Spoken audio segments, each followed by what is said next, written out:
Não devemos tornar o mundo melhor para nós. Devemos nos tornar melhores para o mundo. A vida também é um processo de crescimento até o último suspiro. Aceite opiniões dos outros na vida, mas não se esqueça da sua própria visão. Chegar ao destino pode levar tempo, mas encurtar o caminho podes te perder num beco. Mesmo que o fim esteja tão perto, respeite o processo.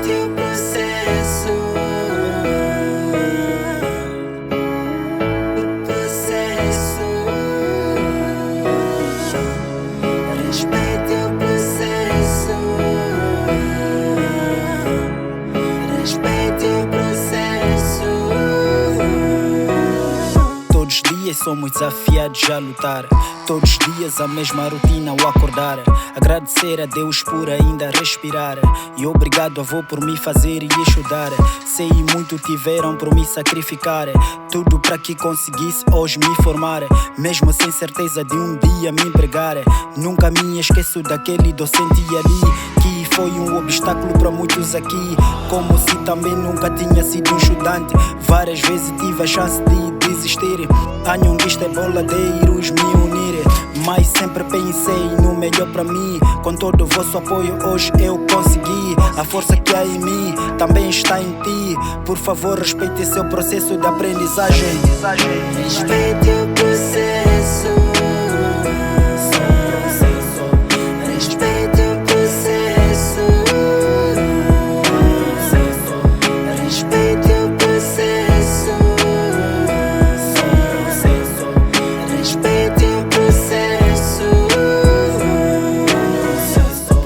Parece que a sorte nos abandonou.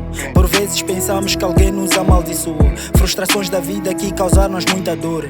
Aproveite esse momento para mostrar o seu valor.